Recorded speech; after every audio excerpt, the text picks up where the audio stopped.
This NFL Week 15 Saturday betting picks edition of the NFL Gambling Podcast on the Sports Gambling Podcast Network is brought to you by Hall of Fame Bets, the sports betting research platform for parlays, player props, and game lines.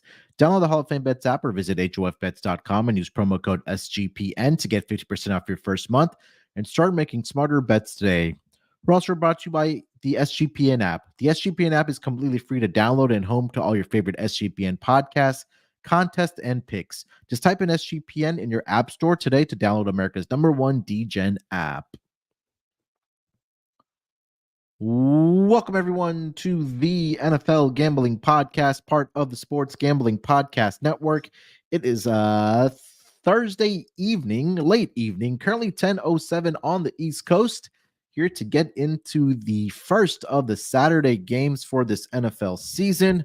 A triple header happening on Saturday. And joining me here to help me break down all the picks for this triple header on Saturday. You guys know him as the voice of the Tennis Gambling Podcast, the WNBA, NBA, MLB, and of course here on the NFL Gambling Podcast. It's Scott Studio Reichel. Scott, what's going on, my man? And nothing much. Looking forward to going through these games. Still kind of getting accustomed to the Saturday games, but since bowl season starting, but since college football regular season ended, now the NFL is branching out to dominate football coverage on Saturday as well. So hopefully the games are fun. Looking forward to them. I hope it's a lot more fun than the one that's happening on Thursday night right now. 42-0. It's a score between the Raiders and the Chargers. So hopefully at least these three games are going to be a little more competitive than what we've seen on Thursday night football. But Scott, these three games, I think, definitely have a lot of playoff implications here that are going to be happening on Saturday. First, we have the Minnesota Vikings and the Cincinnati Bengals, the Steelers and the Colts, and then the Broncos and the Lions. So I want to say all of these teams are in playoff contention. I know the Bengals lost Joe Burrow, but Jake Browning has fit in very, very nicely thus far, filling in for Joe Burrow. So we'll see how it plays out here. But any general thoughts about these teams before we actually dive into the games? Yeah, I actually have been very impressed by Cincinnati, their ability to stay afloat despite the injury, of course, to their star quarterback, Joe Burrow. But Browning's been solid, and we have seen both teams try to adjust to life without their respective starting quarterbacks. And let's just say one backup's been a lot more reliable than the other.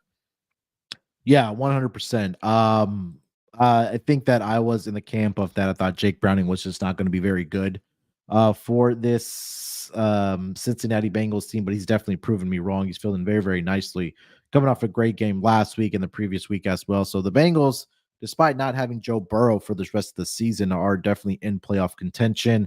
We'll talk about the quarterback change for the Minnesota Vikings as well. And then, of course, the other two games on the schedule between the Steelers and the Colts, and then the late night game between the Broncos and the Lions. So, Scott, let's just dive right into it, man. The first game that's going to be kicking off at 1 p.m. Eastern time. That's going to be the Minnesota Vikings. They are traveling to Cincinnati to take on the Bengals. Bengals currently sitting as a 3.5-point favorite at home with a total of 40.5. Money line minus 175 in favor of the Bengals and plus 145 for the Minnesota Vikings. Start here with the injury report for the Minnesota Vikings. Brian O'Neill, offensive tackle, will not play against the Bengals. He is dealing with the ankle injury. Alexander Madsen is also out for the Minnesota Vikings. He's dealing with an ankle issue as well.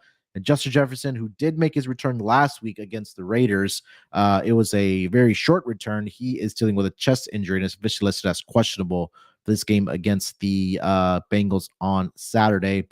For the home team, the Cincinnati Bengals, looking at their injury report, pretty clean injury report. Obviously, we already know about Joe Burrow, so it'll be another start for Jake Browning, but they do look healthy, do the Cincinnati Bengals.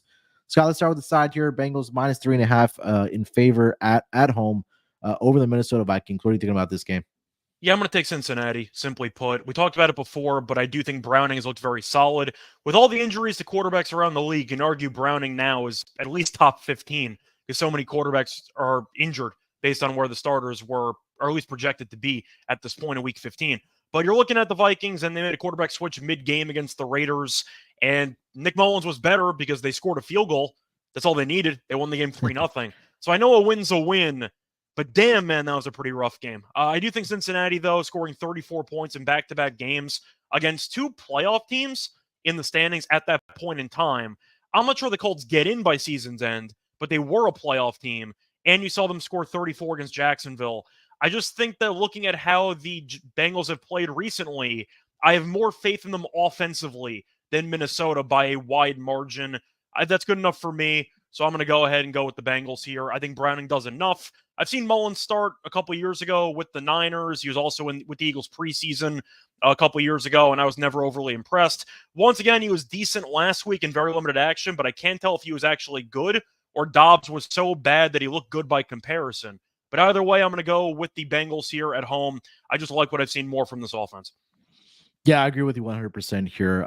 This is a big game for the Bengals if they do want to make the playoffs. Right now, sitting at 7-6 in the 10th spot. But again, if they do win, they'll get to 8-6, leapfrog in a huge game between the Colts and the Steelers, who are currently sitting as a 6 and 7 spot right now in that wild card position here. So, yeah, I agree with you. Again, I'm not 100% confident in Nick Mullins here. I do like what I've seen from Jake Browning.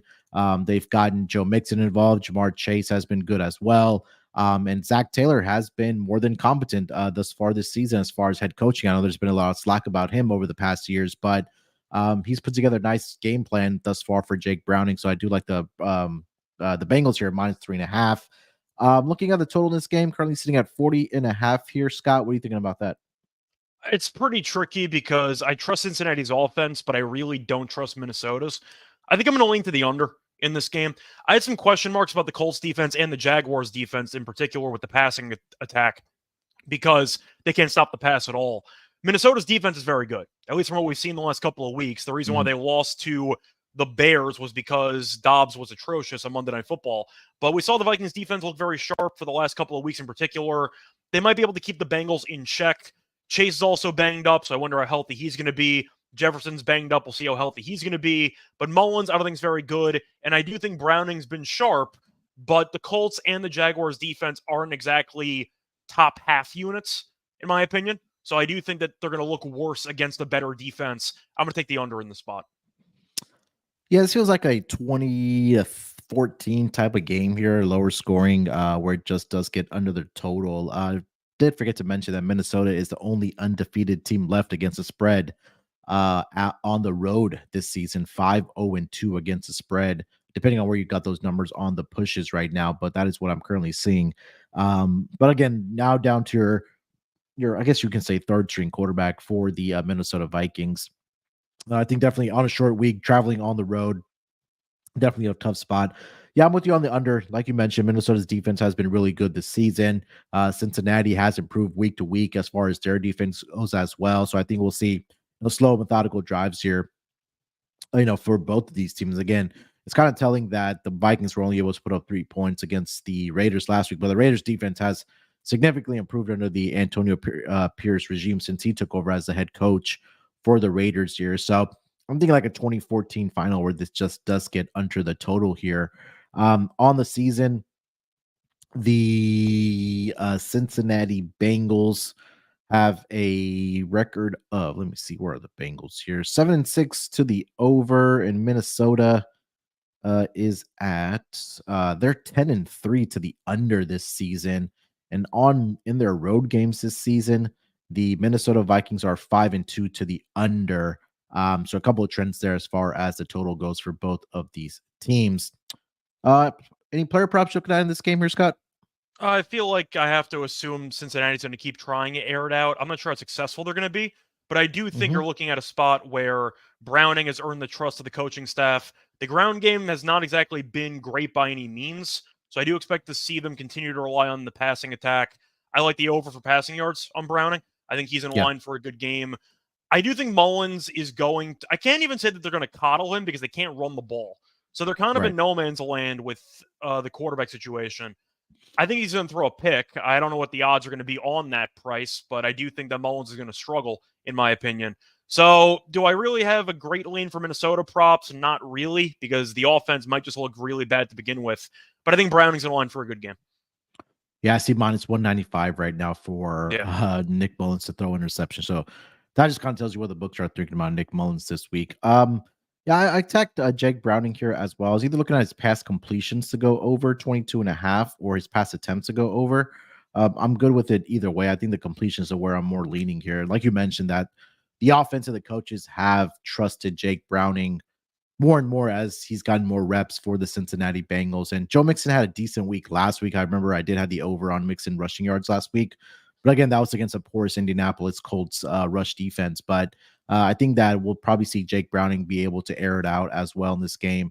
And like you mentioned, Minnesota's defense, I think at least the front seven has been really good this season. So expect Jake Browning to air it out in this game. I do like the completions over 22.5. For the Viking side, I'll mention TJ Hawkinson in this game. I do remember when Nick Mullins was with the San Francisco 49ers for the brief amount of time he really targeted tight ends.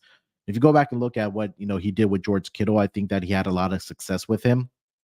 So I think TJ Hawkinson is in line for a great game here. I think the targets last week before Josh Dobbs left the game, he had 8 targets, 5 receptions, 53 yards. That number right now for TJ Hawkinson's at 47.5. He's gone over this projection in 5 straight games at minimum for the Minnesota Vikings. And over the last 5 games, he's averaging 72.2 receiving yards per game. And I know they're down to their third string quarterback here, but the Cincinnati Bengals have not been very good against the tight end position. I believe since week 10, they are allowing the second most receiving yards to the tight end position. Let me just double check that here. Let's see. The the Cincinnati Bengals, are allowing, the most receiving yards to the tight end position. So do expect him to have a big game here, Scott. Yeah, I agree with you on that. All right. Anything else for this game? No, not really.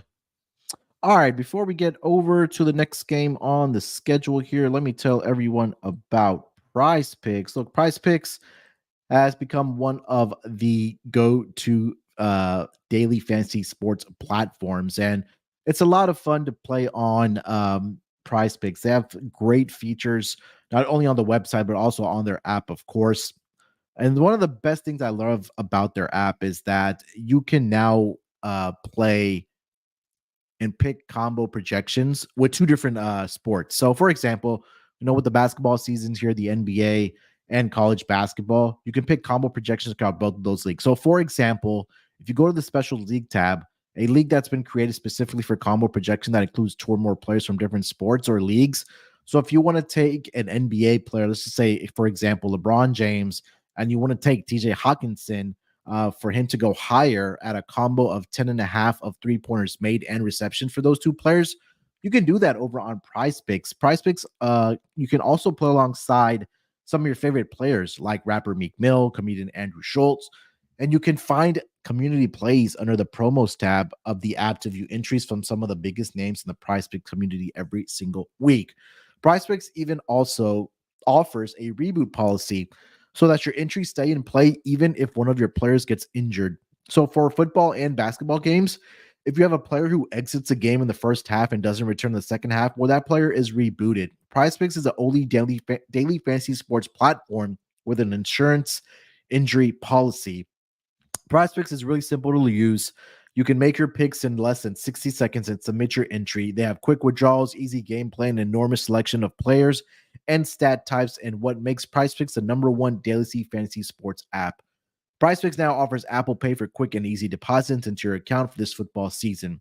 So all you got to do is make sure you go to PrizePicks.com, use promo code SGPN for a first deposit match up to $100. Again, that's PrizePicks.com using promo code SGPN. And stay tuned until the end of the episode. Scott and I will put together our PrizePicks entry for the Saturday schedule in the NFL for Week 15. Again, PrizePicks daily fantasy sports made easy. All right, Scott, let's get over to the next game on the schedule here for the Saturday games. Here will be I believe a 4:30 Eastern kickoff time between the Pittsburgh Steelers. They are headed to Indy to take on the Colts in this game. Right now, the Colts are a slight favorite at home of 1.5 points in this game with a total of 42.5. -130 on the money line, +110 for the Pittsburgh Steelers. Looking at the injury report, let's start here with the Pittsburgh Steelers. It will be Mitchell Trubisky getting the start here at the quarterback position for the Pittsburgh Steelers. And that is pretty much it. So relatively healthy here, except for the quarterback position for the Pittsburgh Steelers. For the Indianapolis Colts, I am seeing Jonathan Taylor, of course, is going to be out for this game. He's dealing with a thumb injury. And Brandon Smith, offensive tackle, is also out for this game for the Indianapolis Colts. The Steelers starting to look like they're reeling here a little bit. Obviously, another team that's dealing with a quarterback change, going from Kenny Pickett to Mitchell Trubisky. Not great play out of the quarterback position this season for the Pittsburgh Steelers, but they have lost 3 out of their last 4 games, and it's concerning when they've had back-to-back losses against the Arizona Cardinals team that only at that time had 2 wins. I know they did get Kyler Murray back in that game, but you were a touchdown favorite in that game, close to a touchdown. And then you lost on Thursday Night Football to Bailey Zappi and the 2-win New England Patriots in that game. So a bit of a concern here for the Steelers. For the Colts, it is going to be the Gardner Minshew show. He's been doing real well filling in for this Colts team. Colts have already gone over their regular season win total, which was at 6.5. They already have 7 wins this season. And they're also coming off a loss against the Cincinnati Bengals last week, where they did lose that game 34-14. But now this is a huge game for both teams here, Scott, especially for playoff implications. Let's start with the spread here. Colts minus 1.5 over the Pittsburgh Steelers. What are your thoughts on this game? I'm going to lean to Pittsburgh. I don't feel great about it, but it does seem like a classic Tomlin spot where the team struggled against losing record teams, then suddenly has a matchup against a decent team, and they show up and play well. We've kind of seen it throughout Tomlin's career. I'm going to acknowledge that the Steelers team, talent-wise, is not very good, and a lot of this game might come down to if Watt and Ashore Highsmith are actually healthy. But I do think I'm going to lean to Pittsburgh. Maybe I've just been a little bit biased against the Colts for the last couple of weeks, but I feel like they're winning games through smoke and mirrors. I don't think that this is a very talented team. And don't get me wrong, winning is winning. I get it. But I just have not been overly impressed by this overall team throughout the entire season. I do think that Pittsburgh is going to kind of show up like a desperate team like they need to. And I do think Tomlin's team will get up for this game.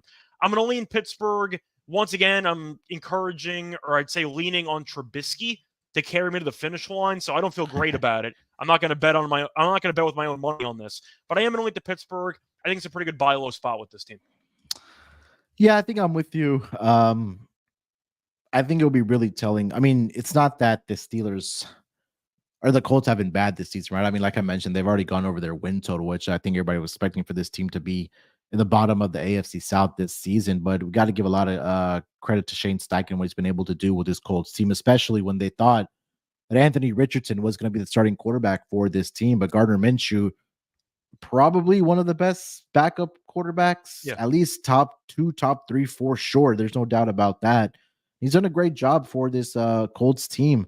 On the road this season, Steelers are 3-2 straight up, 3-2 against the spread. And like you mentioned, in the Mike Tomlin era as dogs, they have been really good. I know they're a very slight dog here, but I think that we'll see a huge game from both Najee Harris and Jalen Warren in this game. We'll talk about player props here in a minute. But when you're in a situation here where I think that this is obviously a big game for both the Colts and the Steelers, I'm going to rely on the experience of the head coach here and a team that I think will win this game outright in the Steelers here. So I'll take the Steelers here as well, plus 1.5. I think this also is a great teaser leg. If you want to tease the Steelers up to plus 7.5 through the touchdown, I think that's a great spot for them here as well. So a couple of ways that you can attack the Steelers here. Total is sitting at 42.5 in this game here. Scott, what are your thoughts on that? I think I'm going to lean to the over because the Colts have been the best over team in the entire league. I'm not sure how New England, not New England, I'm not sure how the Colts are going to score, but I think they're just going to find a way to do it. I do think that the Steelers, though, I think this offense can generate enough through the ground game, as you're about to talk about the player props, to score some points. But the Colts have been an over team all season long. That's good enough for me. I'll lean to the over. Yeah, it's a battle between some trends here. So Colts, like you mentioned, at least at home this season, 5-1 to the over, where they're averaging close to 55 points per game. But Steelers on the road this season, they're 5-0 to the under. So we'll see which way the trend follows here. But I'm going to lean to the under in this game. I think that it could sneak under this 42.5. I'm not gonna have money on it just because again, I'm not sure what I can expect from the Steelers offense. That we saw that first game without Matt Canada. They put up 400 plus yards, but it only translated to 16 points in that game. And I'm trusting Mitchell Trubisky to put up points here. So I'm not sure it's going to be through the air, which makes me think that it'll be through the ground game. And anytime we're talking about running the football, that usually means that the clock is ticking in this game here. So I'll lean with the under here. Won't have money on the total, but again, I think both Scott and I both do like the Steelers side here in this game. Player props in this game here, Scott. I'll mention this at the Colts since week 10 are allowing the third most rushing yards on the ground, 133 and a half yards per game. And teams are running it against them as well. Teams are attempting the second most rush attempts since week 10.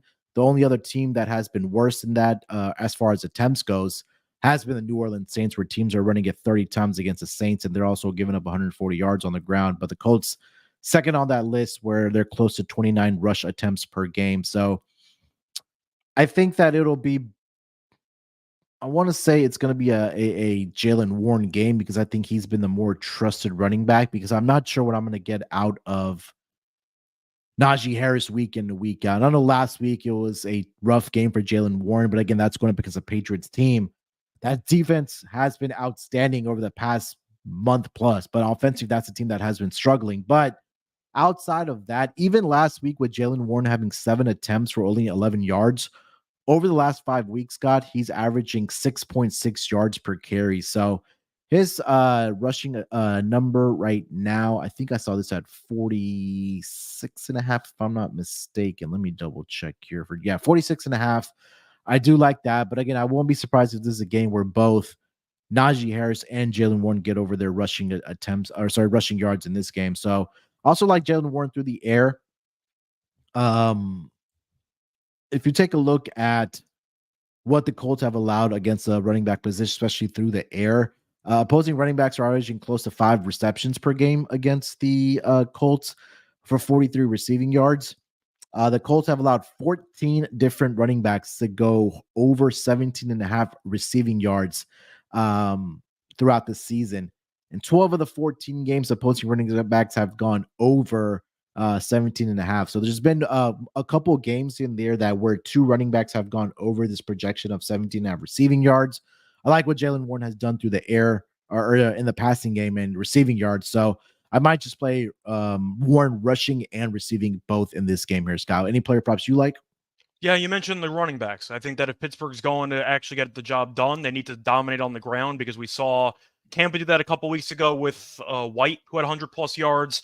It does seem like the Colts constantly get torched on the ground, and I think that's a good area for the Steelers to thrive in, especially considering the fact that they are using Trubisky at quarterback, which is always a dangerous proposition. They should be trying to get the ground game involved, trying to make life easier for Trubisky. We saw him have some moments last week, but he also threw some really dumb passes. And I do think that the Steelers will try to, worst case scenario, limit the mistakes he can potentially make by trying to dominate time possession and trying to put him in easy 3rd and shorts. So I do think that the running backs are worth a look for Pittsburgh. For the receiving core, I really can't go against Pittman in this matchup for the Colts, because he's been really good and consistent for this team. That's basically it for the Colts for me. I know that the Steelers against the run game have not been great, so maybe you can make a case for Zach Moss. But I do like Pittman in the spot. I think he's just been a very solid player for this team. Yeah, I love Pittman here as well. He's had double-digit targets in 5 of the last 6 games for the Colts. He's had at least 8 receptions in 6 straight games for the Colts offense here as well. So 100% agree with you about Michael Pittman this game. I do like the I think that number is probably 6.5 juiced, or either 7.5 at plus money for his receptions. Let me double check here. Reception props are out right now. Here we go.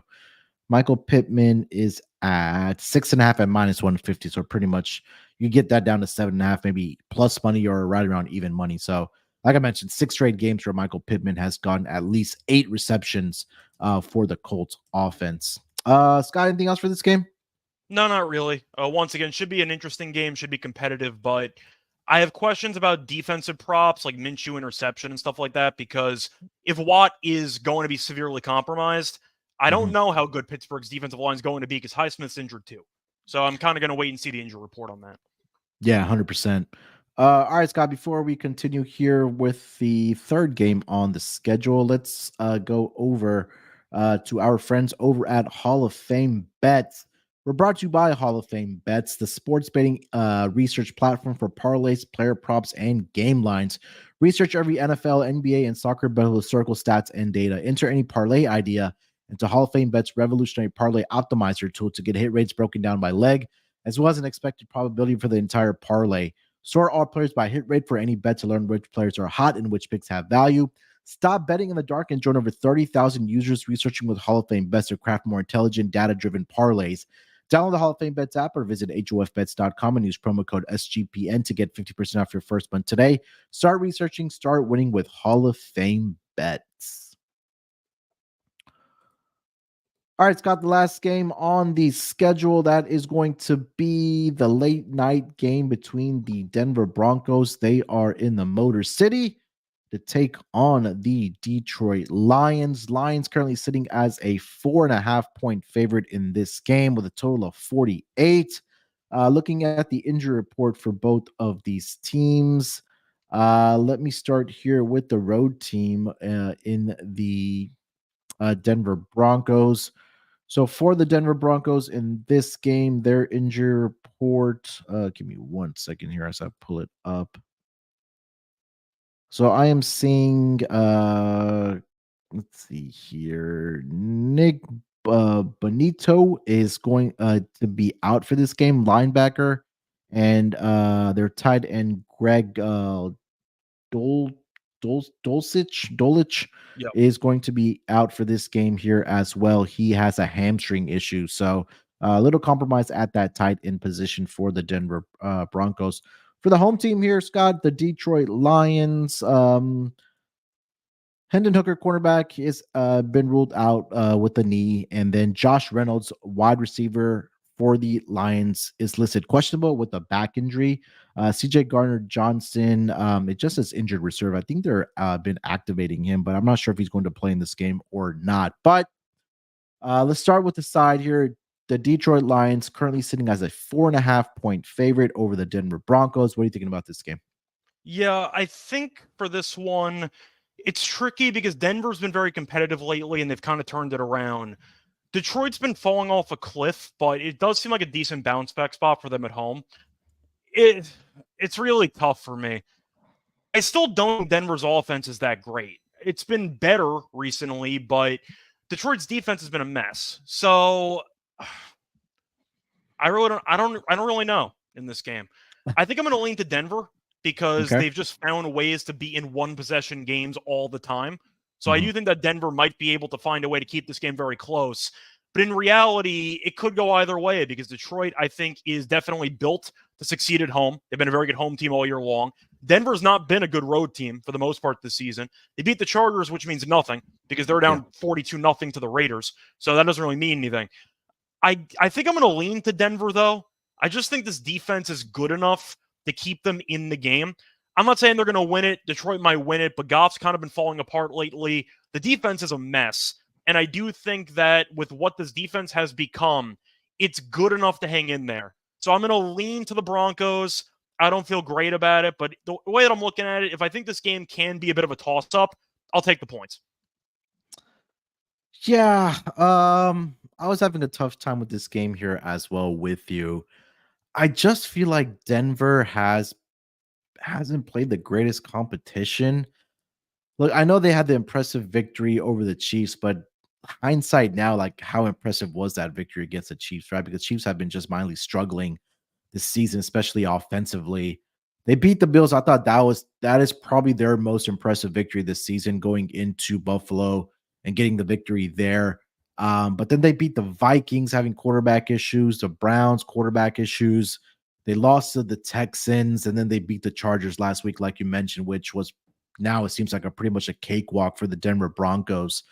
Um, I think you mentioned it correctly that I think this is a nice bounce back spot here for the Detroit Lions in this game. And I know last week they lost to the Bears, but it was Jared Goff outdoors. It was Jared Goff in cold temperatures. Now you're back home in a dome where the Denver, or sorry, where weather is not a factor here, obviously, at Ford Field.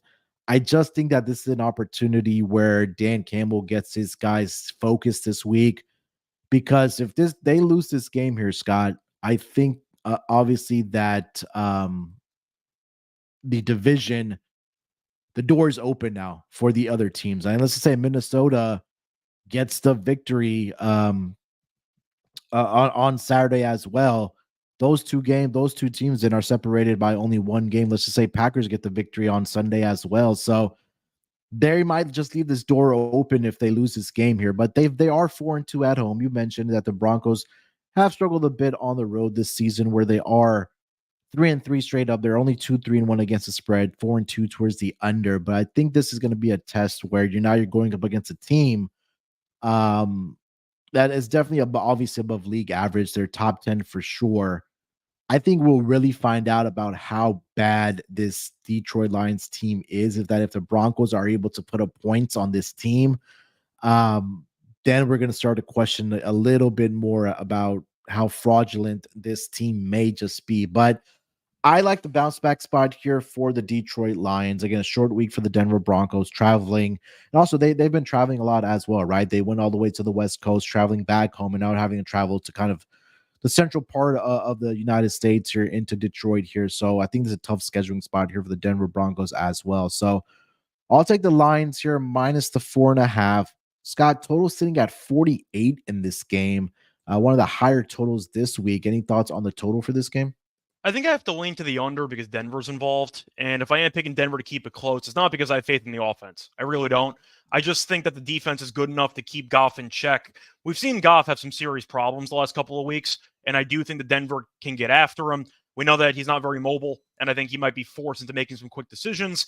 Is Detroit's defense good? Not at all. Like, I'm aware of that, but I do think that the Denver offense is still, I'm trying to think of the way to describe it, because they generate some big plays, but most of their offense is pretty time control heavy. A lot of their scoring drives take a ton of time off the clock. Yeah. And I think Denver being involved in this game, I'm going to lean under. I just think that they're going to have a 7-8 minute field goal drive, which is going to kill the entire pace. I'll go with the under. Yeah, they just don't have that big explosive plays in their offense, right? I mean, Jerry Jeudy's supposed to be that downfield threat. You get one Sutton play a game, but even that is usually a red zone insane catch. Yeah. But most of the plays are like 5 yards, 6 yards, bunch of third downs. Time keeps flying off the clock. Yeah, exactly. So, I'm going to lean with the under in this game as well. But again, I think that we'll find out how bad this defense is for the Lions if we do see the Denver Broncos put up 24 plus points in this game. At that point, I think that if they do put up 24 plus points, then I think that they definitely cover this number against the Lions here. But I'm with you. I'll lean with the under in this game here as well. Getting over to player props in this game here, Scott, what are you looking at? For player props in this one, I think I have to go Goff interception because he's been atrocious lately. And I do think that Denver can get after him. They're opportunistic, and I do think that Goff is going to struggle to maintain, I'd say, a solid amount of composure in the pocket with his lack of mobility. So I actually like Goff interception. I mean, Sutton touchdown feels like an autoplay every time that they play because he's the target every time in the red zone. So I don't mind Sutton touchdown there. I like Lutz field goals in this game for Denver. Denver, Lutz we know is a good kicker, solid leg. It's in a dome. But I also know Denver's offense has been known to kind of thrive in the 2-minute drill right before halftime. They kick a bunch of field goals in the final 2 minutes of halves. I don't mind a Lutz over 1.5 field goals in this game. Yeah, Jared Goff to throw interceptions at even money in this game. Couple of player props I was looking at in this game. The Denver Broncos on the season-long stats have struggled against the running back position. They have improved over the past several weeks, I'll say that much. But again, they haven't played running backs that are going to scare you, right? Talk about the Texans. Dameon Pierce hasn't really panned out. Devin Singletary has fallen off a cliff. Last week, with Austin Eckler struggling, and Coach Staley came out saying that, hey, they might see some, split carries between him and Josh Kelly. That didn't pan out. But the Denver Broncos still on the season are allowing the most rushing yards on the ground to the opposing running back. So I think this might be a good David Montgomery game.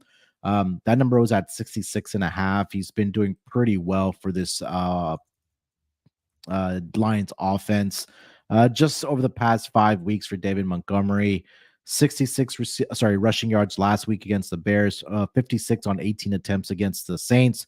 But he had 71 against the Packers, 76 in the game against the Bears again. And then he had 116 against the Chargers back about 5 weeks ago. So I think this might be a good David Montgomery game. I'm also looking at Sam Laporta in this game to go over his 47.5 receiving yards. Another area where the Denver Broncos do struggle is against the tight end position on the season. They're giving up close to 70 receiving yards to the tight end position, 6.2 receptions, and they are allowing 8.2 targets to that tight end position as well. So expect a big Sam Laporta game. He's been obviously heavily involved all throughout the season for the Detroit Lions offense, and just over the past couple weeks. I know last week he didn't have a great game against the Bears, but he did have 140 yards against the New Orleans Saints, 9 receptions on 9 targets, and then against the Packers, he fell half a yard short, getting over this projection of 47.5. But I think there's an opportunity for him to really involved in the passing game here. So those are the couple I was looking at. You mentioned already Cortland Sutton. I think that's an auto play as well, as far as him scoring a touchdown. He does have 10 receiving touchdowns on the season, does Cortland Sutton for the Denver Broncos. Scott, anything else for this game before we get in some touchdown score prop bets here? No, not really. All right, let's get into our touchdown scores for this game, or sorry, for any of the 3 games here. I think we both agree on Cortland Sutton here, and I think last week he was at plus money when when me and Lante talked about it on the pregame show last week. This week he's still at plus 110. Obviously not the greatest number, but I mean he's pretty much an automatic touchdown. So we'll look at Cortland Sutton. Anybody else that you like as far as the other couple or the other 2 games or even this game? Well, I was trying to think if I wanted to go for a potential long shot because we've mentioned a couple players already, like Najee Harris, etc., but those prices are relatively cheap. So I am kind of looking if there is some type of long shot I do want to consider as an option. But do you see any lines available for Yeah. any of these? Okay. I'm just What are you looking for? pulling them up. I see it on Yeah. DraftKings. Yeah. Okay. DraftKings. Okay, cool. So I'll check right now. All right. I'll give out like a half long shot for each in these games. I don't Okay. mind Josh Reynolds touchdown in the Lions game. He has been a target on occasion in the red zone. I think 340 is a decent price. For the Steelers game, I mean, Najee's plus 120. I'm not going to bother there. I don't mind. I'm trying to think if I want Freiermuth or Pickens if I had to choose between one of the 2. I'll go with Pickens at 215. I've seen the Colts struggle a bit containing number 1 receivers in the red zone, so I think that might be worth a look. And for the Bengals game, you know what? I'm going to go with Tanner Hudson at plus 550. Yeah, Tanner Hudson's a good target. I think he had, I want to say it was last week or the week prior, or in the first game that Jake Browning took over as a quarterback.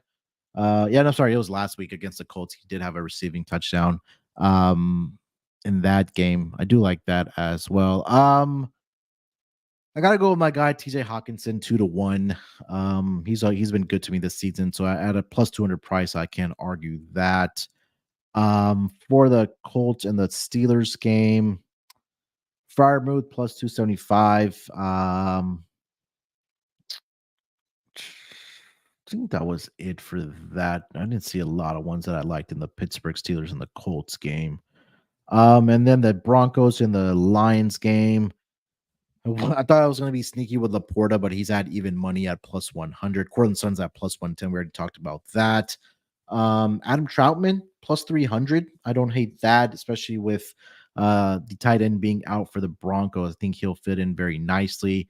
Jameson Williams is a guy that they've been utilizing, that, you know, coming out of the backfield, coming to those jet sweep passes, or those, you know, handoffs of when he's going in motion. I think that might be worth a look here at plus 425 for Jameson Williams in this game against the Broncos. So a couple looks there that I do like for those games.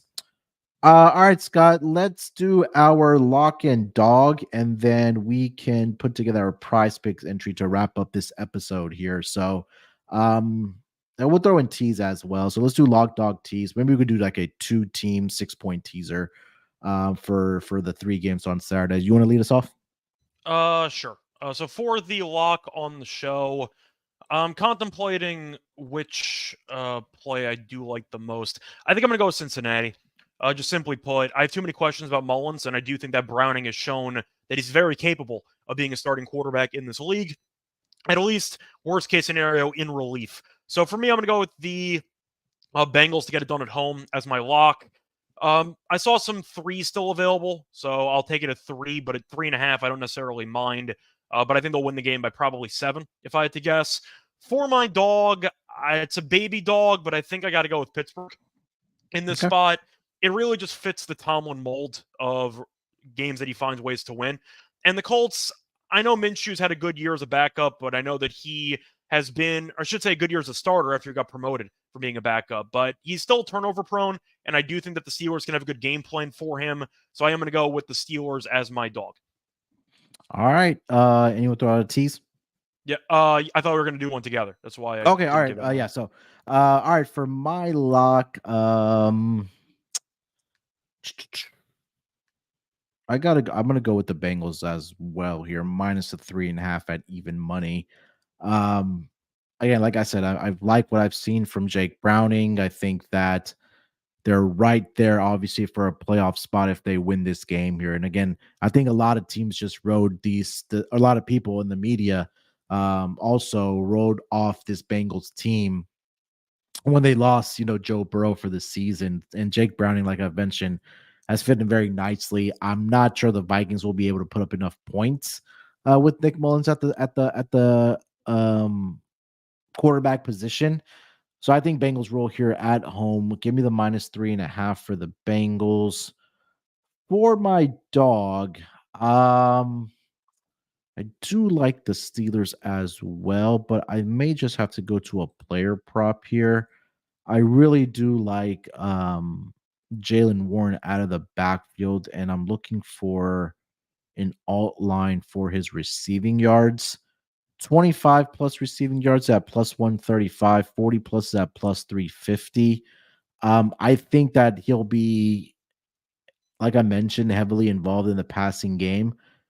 And a lot of running backs, like I talked about when we talked about the player props for this game, that running backs have had a lot of success against the Colts defense through the air. And I think this might be another opportunity for Jalen Warren to have a big game catching the ball from Mitchell Trubisky. Again, if a lot of the reads are not down the field, whether it's Pickens, whether it's Deontay Johnson, Pat Fairmouth, I think that he'll, dump it off here to Jalen Warren. It's a guy that has that breakout ability to rack up the yards, at least through the air. So Jalen Warren, 25 plus receiving yards, plus 135. And if you want to put a little bit down, some pizza money on 40 plus at plus 350 for Jalen Warren, I'll take that as my dog.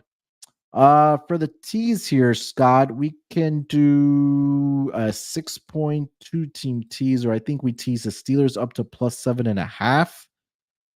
And then where do you want to go with the other one? I'm Or on trying your to think if leg? you want to tease. I mean, the Broncos game, they could get killed. It wouldn't shock me. Do you Yeah. want to tease the under in the Vikings game? Yeah, I can get behind that. Yeah, I think I don't think Nick Mullins and that offense is going to be able to put up a lot of points in this game. So we can tease up or tease a total to 46.5 for the Bengals and the Vikings game. So yeah, I like that. All right, so we'll do Steelers plus the 7.5 against the Colts, and then we'll tease the total in the Vikings and the Bengals game up to 46.5 and take the under there. So there's our tease for the Saturday games. And then we'll put together our prize picks entry for the action here. Again, go to prizepicks.com.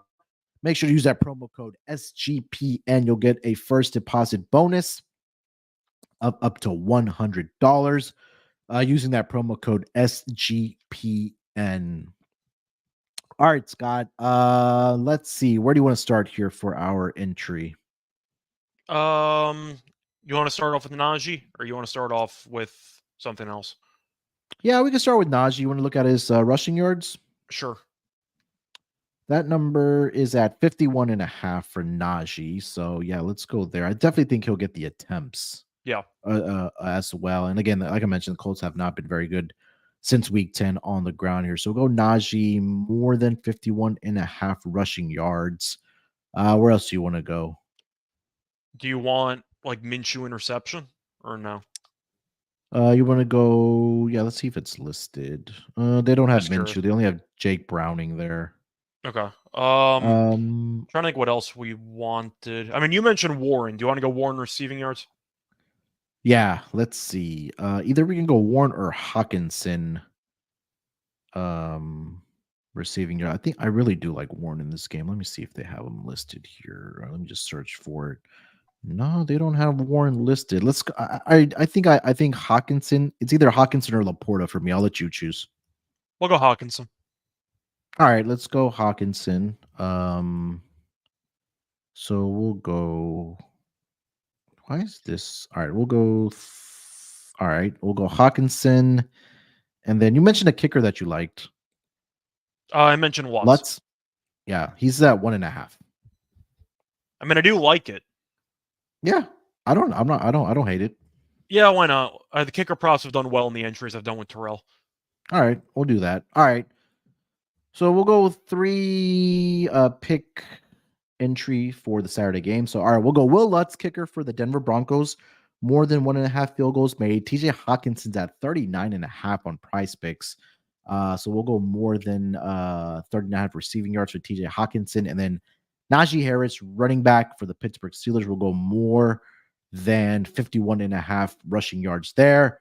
That $100 entry will get you on the power play 3 for 3, $400 in return. So again, go to prizepicks.com, use that promo code SGPN. You'll get a first deposit match of up to $100 courtesy of PrizePicks, but only if you use that promo code SGPN. All right, that is going to do it for this edition of the NFL Gambling Podcast, special episode for the Saturday games. 3 games on the schedule on Saturday. Hopefully we found some winners here for you guys. Scott, anything else you want to mention before we get out of here? No, not really. I'll be on the NBA show tomorrow. And yeah, good luck to everybody with their Saturday bets on the NFL. Yeah. Another NFL week winding down here. NFL week 15, and ever so closer to the playoffs, and a lot still to be determined. These all 3 teams, or all 3 games, I should say, on Saturday have playoff implications. So expect some competitive football other than what the clunker that we've got on Thursday night football, where the Raiders have put up 56 points against the LA That was Chargers. before the fourth quarter started, by the way. Oh boy, especially a team that scored what a goose egg last week in the Raiders. So boy, that just tells you where the Chargers are at this point. All right, guys, good luck with your bets this weekend. Let's break these books off and let it ride.